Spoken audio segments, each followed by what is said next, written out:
remember, be objective. That means sometimes you're going to have to be critical of our own tools, history, etc. But never be neutral. On issues of genocide, of right and wrong, murder, mass murder, haqq, batil, truth, falsehood, never be neutral. You can be objective, self-critical, but never be neutral. Stand by what you believe is truth and right. So when we talk about knowledge, my dear brother, also Ibrahim, covered some of that. I need to be educated. You know, we can't educate the youth if we don't know the history. I'll tell you, I was so surprised over the last 100 days. How many Muslims, young and old by the way, who are not familiar with the history of Palestine. I was shocked actually. After khutbahs, after talks, people will come to me and say, either challenge something is commonly known as a fact. It's like, oh no, this was always, you know, why did they, literally one brother asked me, well, don't you think we'll have peace in that region if the Palestinians go back to their lands? I said, like, Palestine said, no, the Arab world, Arabia. And I asked him, where do you read? I said, well, and then obviously it turned out to be some Zionist material that he's reading. Didn't know the history of centuries of existence and maybe even thousands of years of presence of the Palestinian people. Or people would come to me and say, well, thank you, brother. Like basic information, I was so appreciative of the information that I received today. Alhamdulillah, I appreciate that, but what it tells me, we haven't been doing our homework as a community. So it is extremely important. There's no shortage of information out there.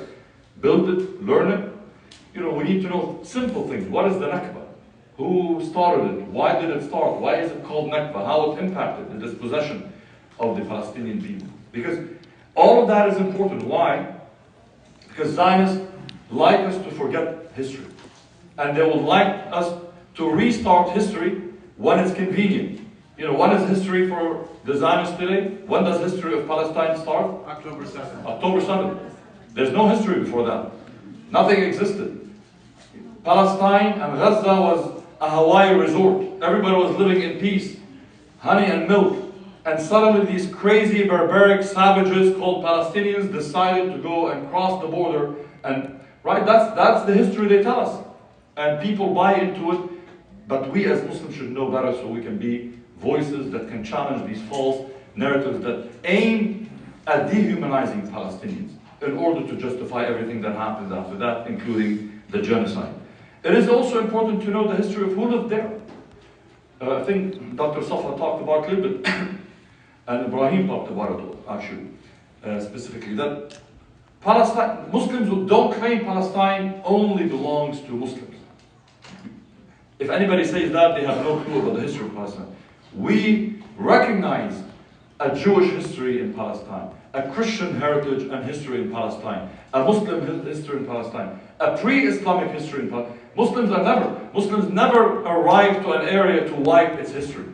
Alhamdulillah, we celebrate the diversity of Muslims and whoever is not Muslim who's there. Until recently, actually, even in areas that were ruled by Muslims, the majority of people were Christian. In many areas, until very recently actually, until just a couple of centuries ago. Egypt, Iraq, Syria, Palestine. Because Muslims' purpose was never to force people to change religion, but to give them enough freedom. So inshallah they will see Islam as a liberation movement for them and then know the beauty of Islam. And if they don't, that's something between them and Allah.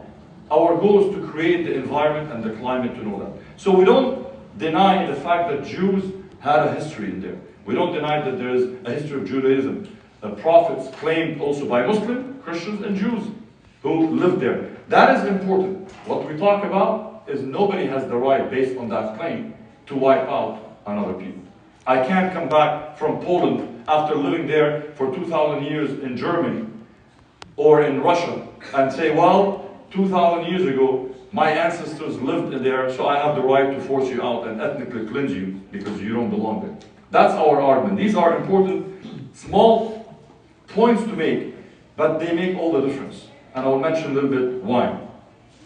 So this is in terms of the knowledge.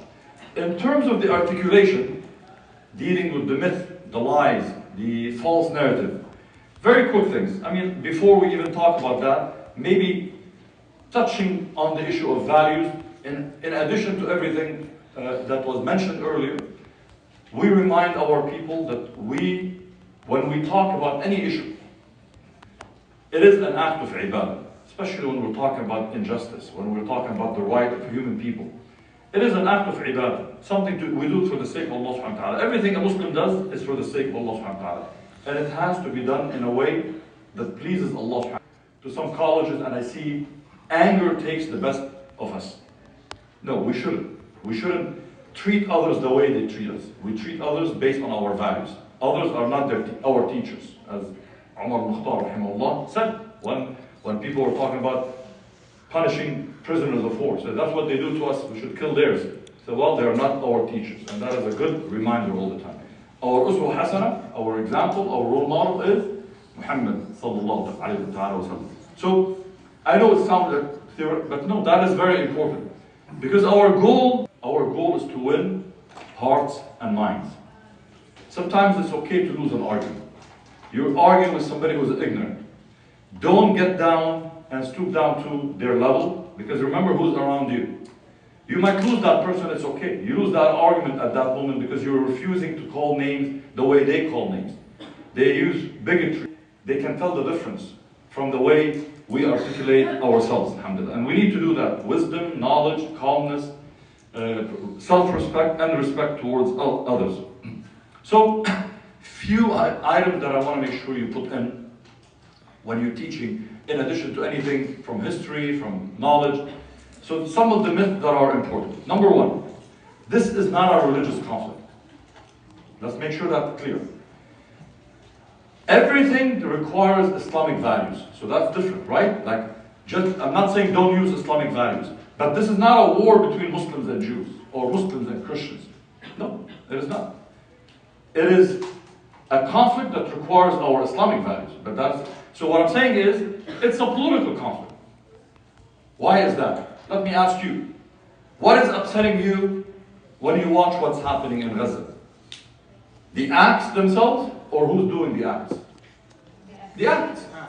If those acts, I mean, let me tell you, you want to know somebody who did the same type of savagery that Israel is doing in Gaza, and even 10 times more? Muslims. Bashar al-Assad. Bashar al-Assad, Syria. Bashar al-Assad killed 600 to 700,000 people. Destroyed many more masajid. And I'm not doing a marathon of who's worse. Both are criminals, right? But what I'm saying is, we oppose Israel for its crimes. We oppose Bashar al-Assad for his crimes. He claims to be Muslim, he claims to be Arab, because we're people of values. We oppose Modi, what he did in Gujarat, not because he's Hindu, because of what he did. We oppose China, what it's doing to our Uyghur brothers and sisters, not because they claim whatever they claim, because of the acts. And that is important, because that's what makes it an issue of values, an issue of politics, not an issue of whatever religion they claim when they're committing these crimes, right? And that is extremely important because it changes the way we debate everything now. We're no longer, because what the Zionists have been good at is saying, oh, the reason you criticize Israel is because Israel claims to be a Jewish state, therefore you are anti-Semitic, and then that's it. And then nobody's going to listen to you. So don't fall for that. And it's a reminder, exactly what Dr. Safa said. Some of the most vocal advocates for Palestine in America and in the West are Jews. That's the truth. We don't say that to please anybody. That's the truth. See who's blocking traffic in LA, in New York, the bridges, the freeways. See who interrupted Congress, who interrupted our state capitol.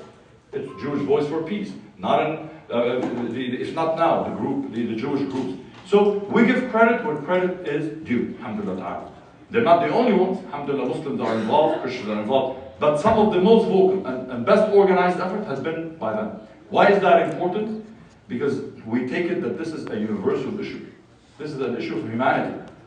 Yes, it impacts us for the many reasons that were mentioned. Al-Aqsa has a special connection to our heart. Palestine, the Holy Land, Allah subhanahu wa ta'ala mentioned it so many times in the Quran in a very special way. The Prophet ﷺ mentioned it. So yes, there's a Muslim connection for us. There's a human connection, humanity connection. There's a value connection. But don't forget those items. So the next issue of myth that we need to deal with it is that the differentiation between Zionism and Judaism. And I think it was touched upon earlier, so I don't want to, Zionism is a settler colonial ideology that basically is racist, that is genocidal at its extreme, but it's certainly a racist settler colonial ideology, basically giving right to people who have absolutely no connection in any physical way to a land at the expense of the indigenous people. It is really an extension of white colonialism, by the way. It is like, if you look at it, it is a combination of white colonialism and actually some of the fascist Nazi understanding of things, of how they look at other people, special entitlements, and so on.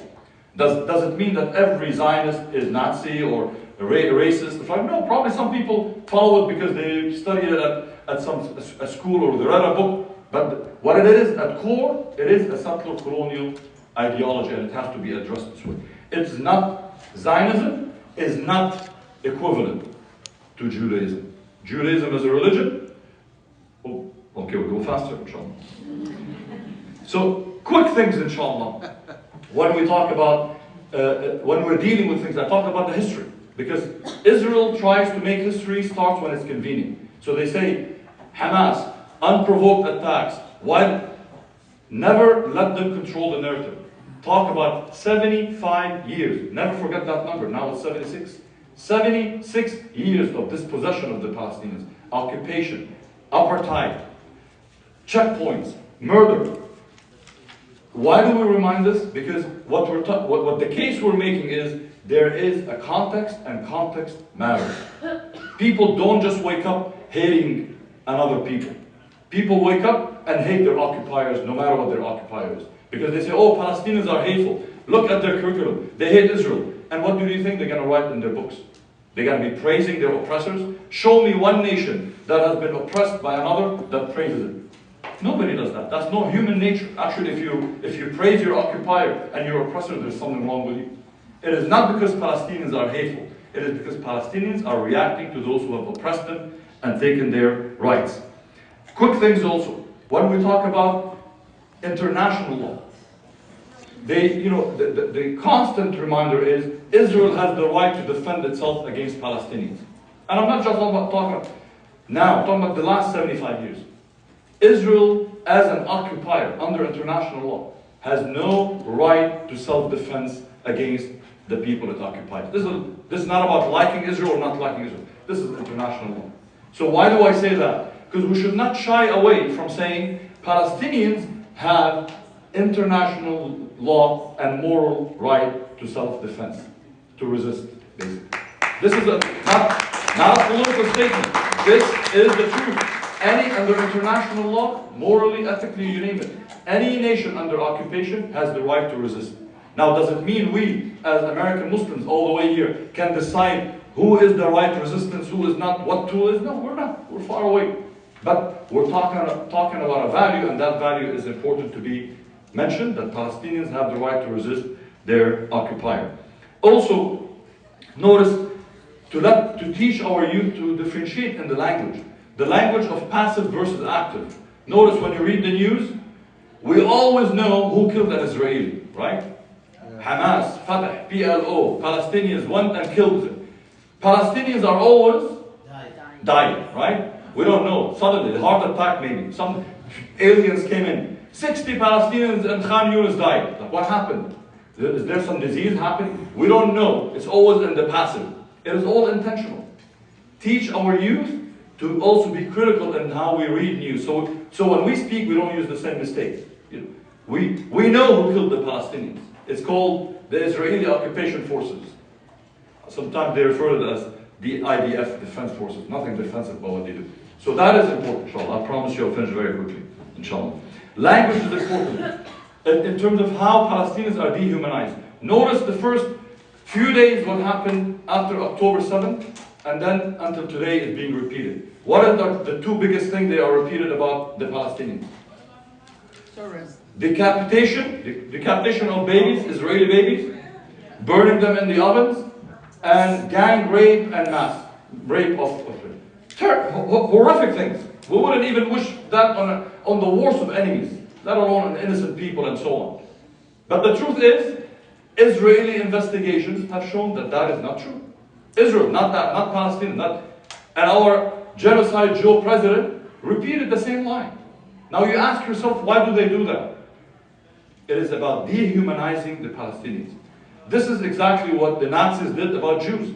You dehumanize them to justify what's going to happen next. Hindu nationalists do that about Muslims in India. What do? They dehumanize them. So what happens next is that, well, they're all terrorists. They're all ISIS. They kill our people. They're raping. They're raping Hindu women. Where is that? Nowhere. But you repeat it enough times with social media and WhatsApp, it creates that. I will conclude, inshallah, with the courage, and I will promise you 1 minute of going. Yes, inshallah. Courage is important. Why it is important? Because if you have all this information and you're afraid to lose your job, to be doxxed on social media, to use wisdom, of course. Never do more risk than you need. But remind Muslims that speaking truth, the best of jihad is what? Speaking truth in front of an unjust ruler. Right? كلمة حق عند سلطان جائر. Whether it's hadith sahih or not, but the meaning is correct. The best truth is for us is what the Prophet ﷺ taught us. مَنْ رَأَى مِنْكُمْ مُنْكَرًا فَلْيُغَيِّرْهُ. Whoever amongst you witnesses something wrong, let them change it. With your hand. Being part of the solution. You can speak against it. And if you can, hate it in your heart. Meaning never become desensitized about injustice. And last but not least, is the hadith of the Prophet ﷺ is, and this is my lesson from what happened in Gaza the last 100 days. That is, المؤمن القوي خير وأحب إلى الله من المؤمن الضعيف. Right?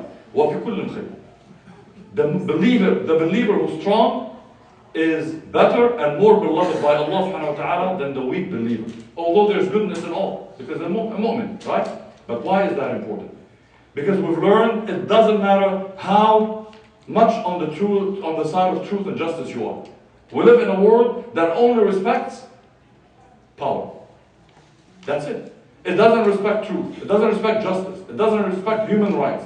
It's nothing new. This has been it is important to stand with strength of knowledge, strength of education, economy, and for government, for countries, political, military, whatever it is. But the point is, we need to teach our youth to be strong in their arguments, strong in their courage, strong in their values, so they can, inshallah, because if it's only about truth, there wouldn't have been a hijrah. If Allah will always support truth without you taking effort and doing what you need to do to be strong, we wouldn't have been hijrah. Why did the Muslims leave their home in Mecca to Medina? Because they didn't have the power. They were forced to save their lives. And then they built their power to defend themselves. Same thing. And you provide the best tool for strength. And that is education, knowledge. May Allah bless you. May Allah reward you. Inshallah, together with you and your youth, we'll make the difference. Inshallah.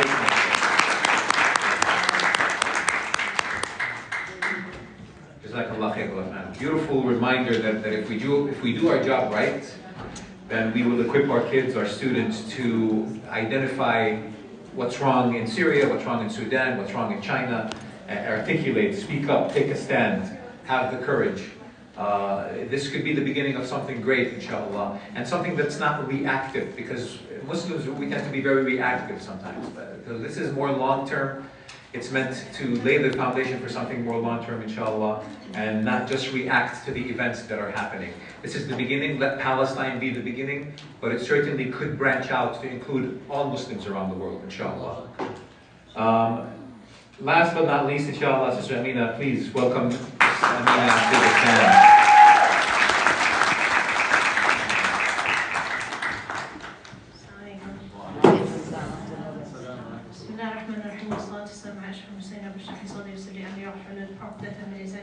In the name of Allah, the Lord of mercy, the giver of mercy and prayers and blessings be on his beloved Prophet. Sorry, can I ask you to not record this?